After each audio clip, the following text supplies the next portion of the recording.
Hey everyone, I'm Yachika. I'm currently working as a product manager at Microsoft, and today I'm here with Bhumika, who is working as a product manager at Google. And we'll be focusing on a mock interview based on product design questions. Bhumika will be the interviewee, so we'll get to learn a lot from her. Let's jump straight to it. So, Bhumika, let's imagine you're a product manager at YouTube. What improvements will you suggest? Sure. Thanks for that question, Yachika. Before we dive into the solution, I would like to understand the question a little bit better. So, when you say what improvement would you like to make in YouTube, what exactly do you mean when you say improvement? Do you have a specific goal in mind? For example, improvement in terms of user experience, or improvement in terms of acquiring new users altogether, or maybe in terms of revenue? Do you have any specific goal in mind, or is it fine if I can assume something? Feel free to assume the goal based on the life cycle of the product. Okay, that sounds good. So in that case, I would like to focus on the business revenue part, for because YouTube is a mature product, so I would assume it has a good user base and it is providing good experience to its current users. So I would like to focus on and see how we can leverage this user base and generate revenue off of it. Does that sound good to you, Yachika? Yes, sounds good. Okay, great. I had one more question before we go into the further brainstorming. So, when you say improvement, do you have a specific platform in mind, for example, or a specific business of YouTube? Because YouTube lies across web, mobile, and in terms of business, it has YouTube Music, YouTube Shorts, etc. So, do you want me to focus on specific platform or business unit of YouTube? Great question. Let's focus on web. Okay, so cool. Now that we have the question clarified, that we'll want to focus on YouTube web, traditional YouTube web, and we would want to focus on generating revenue off of YouTube web, right? I would like to think about who are the different target segments when it comes to YouTube web in this ecosystem, right? So, first thing that comes to my mind are content consumers, basically day to day, everyday YouTube users who consume all of the content and videos out there on YouTube. Second target persona I can think of are content creators, basically the ones who create content. It could be a brand, it could be an individual agency, etc. And third, I can even think of our middlemen, which are advertisers. Basically, they send out ads or they promote their products using the content creators' content and eventually generate revenue off of the content consumer. So, somewhat they lie in the middle. So, these are the three different target segments I can think of when it comes to YouTube's ecosystem. Is there any specific target segment you would want me to focus, or I can assume something? You can focus on any one of these. Okay, so among these three, I would like to focus on the content creators because when it comes to revenue, which is our main goal, I believe from both consumers and advertisers, YouTube already has a solid model of generating revenue from Prime or from revenue sharing when it comes to advertisers. From creators, I feel there could be an opportunity. So I would like to focus on creators in this discussion. Does that work? Yes, sounds good. Okay, that's awesome. So, talking about creators, let's dive a little deeper into it. So, I would like to sub-segment creators and think about what are the different type of creators out there and how can we segment these creators to specifically focus on one of them probably. So, the first thing I can think of to segment creators would be by type of content they create. For example, some are more into entertainment, they create entertainment content, some into education or news or media. So there are different type of contents out there in YouTube. So that could be one way to think about it. Another way to think would be by type, as I mentioned earlier as well. It could be an individual, it could be a brand or an agency creating content. And third thing I can also think of is by stage, at what they are in terms of creating content. For example, beginner, intermediate, advanced. If they're creating like their first video or first 10 videos, I would say they're in the beginner stage. From 10 to 100 or 150, I would say intermediate, and more than that are probably advanced. So we can come up with some bifurcation of that sort. And last thing I can think of is somewhat similar to state, but popularity, right, based on the number of followers. So these are some different ways I can think of on how this segment can be further broken into. For our discussion, I think like with the landscape of increasing trend of a side hustle being content creator for many users out there, I would want to focus on beginner stage sub segment of content creators across the board. Do you think that's a good idea, or do you want me to proceed other ways? No, I think beginner sounds good. Do you want to define a little bit who exactly is a beginner? Sure. So I would define beginner as someone who's creating their first to 10th video on YouTube, right? Someone who has not had much experience, because if someone has created 10 videos, I would say they have at least have a hang of it. So I would want to limit it at 10, and they can produce any kind of content across the board, like either entertainment, and I don't want to restrict at this moment, and when defining the user journey, and as we define the user journey, we can then brainstorm if it requires further restriction on the genre of content. Does that sound good? Yes, sounds good. Okay, awesome. So let's move forward. Now that we have our goal in mind, which is revenue, we have a target persona in mind, content creators who are in beginner stage, creating their first to 10th video. Let's dive deep into what exactly would be a very high level user journey for this particular segment and for this particular use case of creating their first to 10th video. Okay. So the first thing I can think of is motivation, right? Since they are a beginner, they don't usually create content. Is one, to first have motivation of creating content and publishing content on YouTube. That's the first thing I can think of. Let's say they have that motivation, they come up with the motivation of creating some content. Second step I can think of is idea generation, for them to be able to come up with some ideas, be it for entertainment, be it for news, be it for anything else, right? In all the genres, it makes sense to basically they'll probably use some tools to come up with different ideas on how to create content. Once, let's say, they have come up with a good idea and they have the motivation, another thing, the third step I can think of is video creation itself, right? Like when they're creating their first video, they would want to find which platform to use, what should be the template look like, what should the template look like, if there are multiple participants, how can they collaborate and record meetings, etc., right? Those kind of things. So when they're doing first video creation, some support there itself, right? That's the third step I can think of.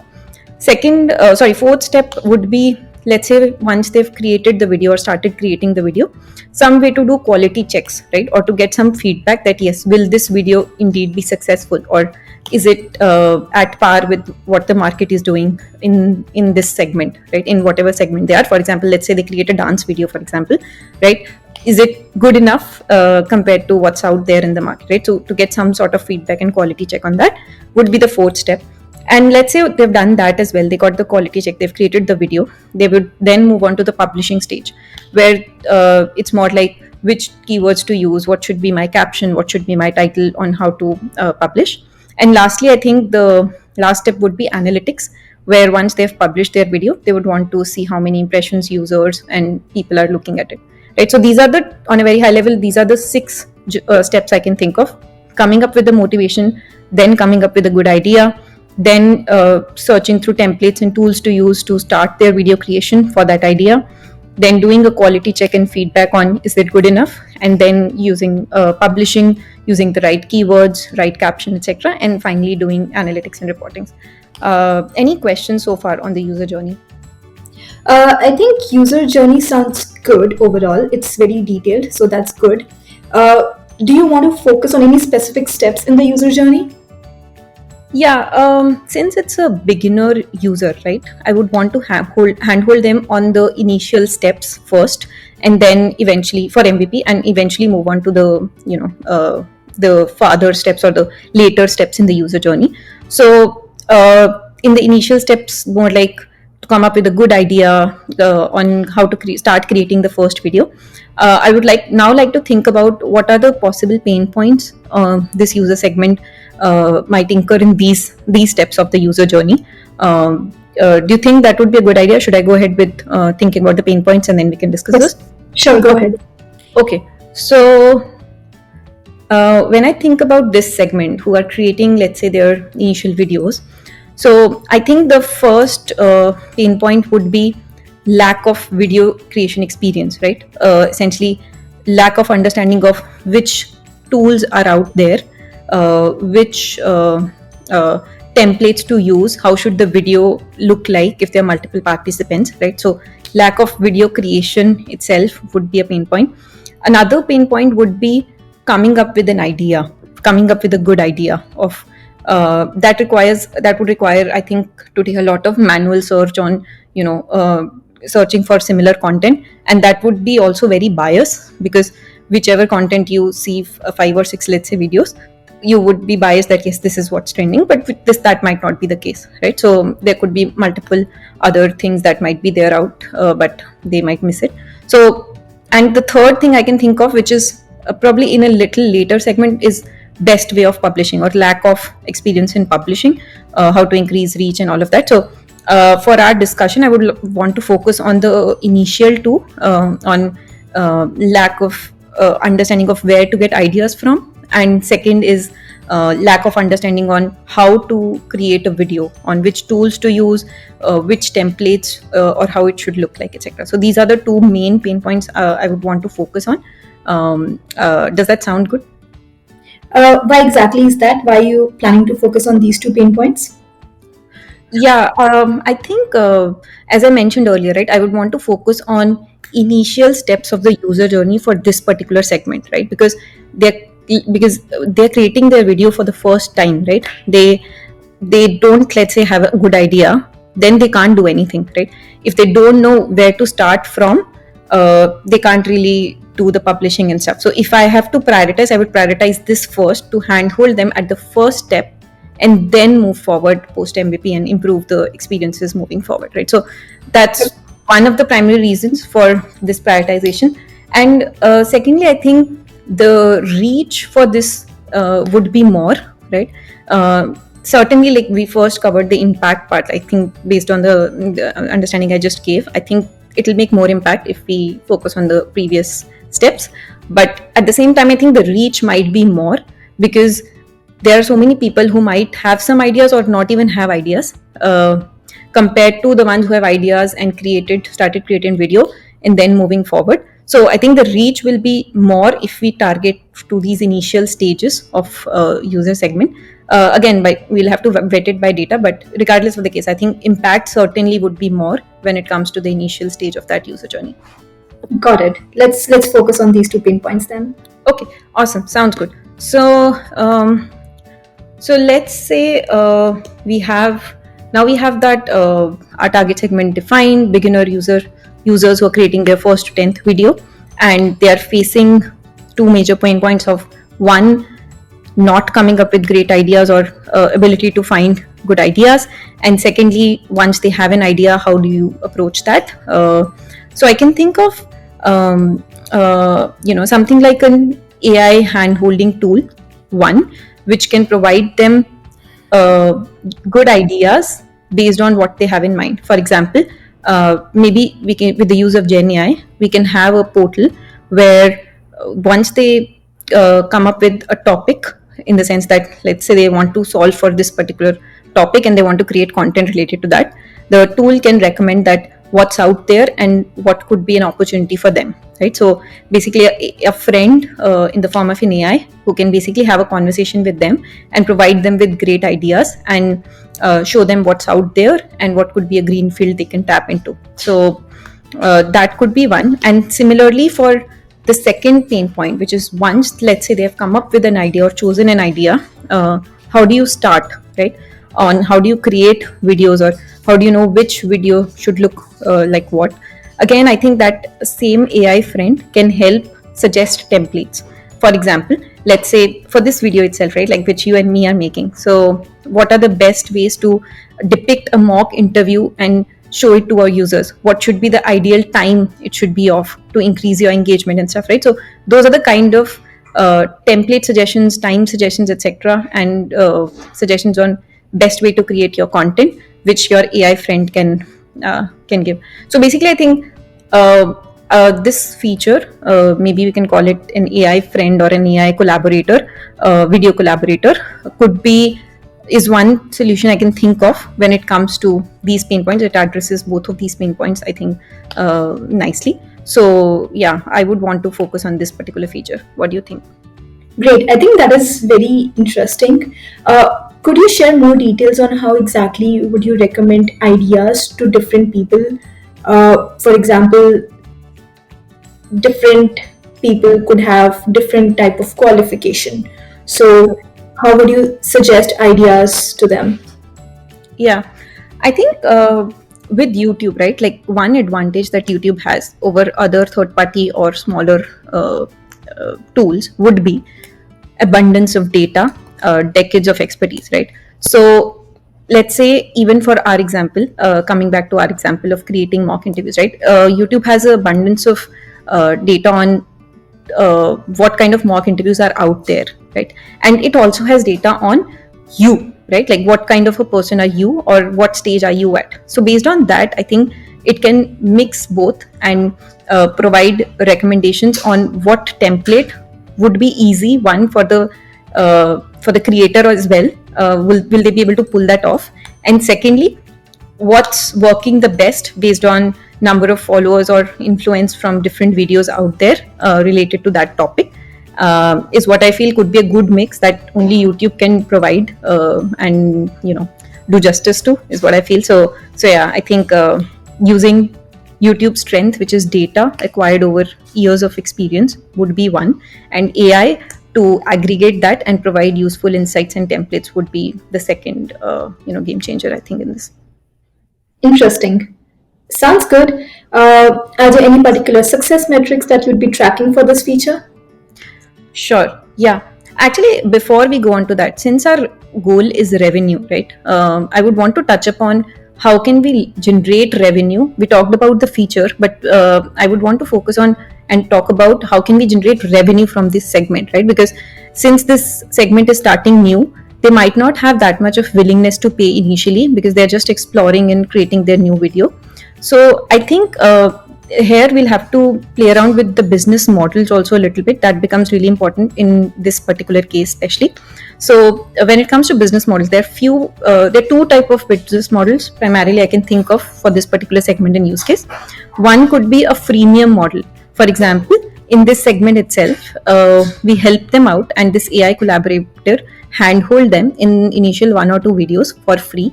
Once they generate the value, or once they realize the value that they can gain from this AI collaborator, then we ask them to pay third video onwards or something like that, right? Like that number, of course, can be we can experiment a bit and define. But essentially, I think one way to place this nicely in terms of revenue would be a freemium model. Another thing I can think of is we don't ask for money upfront. We just do a pay per profit rather than pay per use. What that means is they're free to use AI collaborator to create videos, as many videos as they possible, but we do aggressive revenue sharing compared to what we do usually with our content creators today. If they use our AI collaborator, for example, let's say I'm just making stuff up, it's 10% today, we do 20% for this audience whenever they make money off of it. I think for this segment they might be more comfortable this way as well, because they're using it, they might not have much experience. I mean, they won't have much experience and they won't know if they'll ever make profit off of it, so why spend money? So I think that model can also be useful. So that's what I wanted to talk about, because I think for this particular use case it's important. Now coming on to your question on matrix or what would success look like, since our original goal is revenue, I think our North Star will resonate with revenue. So I can think of our North Star to be total additional revenue we are generating from this new offering per month for YouTube. Okay, so and additionally average revenue per creator that we are creating, right? Like, so I think both are important for tracking the success of this, since revenue was our initial focus when it comes to this particular use case. So yeah, I think that would be my North Star. Any questions on that before I move on to what are the kind of metrics I would like to track? In terms of average revenue per creator, Right. would you want to define any particular time window for which you'll want to track this? Would that be again monthly or something else? Yeah, I think that's a great question. Yeah, I think it can be monthly, but we can't start tracking it right away, right? Because in both of the models I suggested, the money will start coming in eventually later. So that's where the other matrix I'm going to talk about becomes really important for the initial phase of this launch, because initially there won't be a money angle probably, or a success revenue out of it. So that's why the goal for the long term goal of measuring success for this feature would be revenue. But at the same time, I think other metrics that I'm going to talk about now becomes critically important, at least for the initial phase or initial launch. So I think one of the metrics I can think of for the initial phase at least is number of subscribers per month of this new offering, right? Which eventually probably will pay either through freemium or whichever model we go forward with. But once they subscribe for it, we'll at least get an indication of interest, right, of customer interest in this new offering. So I think that would be one metric which would be lagging, which will ultimately lead to that North Star. That would be one.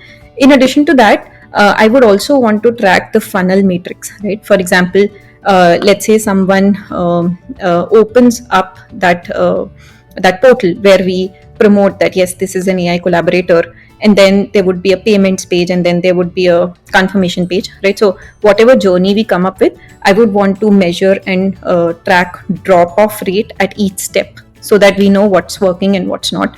Those are the funnel metrics I can think of which I would want to track additionally. And lastly, I think one more metric becomes critically important in this, maybe not in the initial phase or initial 6 months, but after that is retention, right? Because since it's a new model or a freemium model or whatsoever, it's a new type of offering. We would want to see for a long-term success how many people are retaining that. It's not like they're signing up first and then going away. So I think after a while, maybe 6 months or 1 year down the launch, but retention also becomes important. So yeah, those are all the metrics I can think of. Any questions? No, I think this sounds good. Thank you so much, Bhumika. Thanks a lot, Yachika, for this interview. So, and yeah, again, our viewers, thanks a lot for listening. So, if you found this helpful, please do like, share, or subscribe our video, and let us know in comments what other content you would want us to post. Happy to help in converting your PM interviews. Thanks a lot. Thank you so much.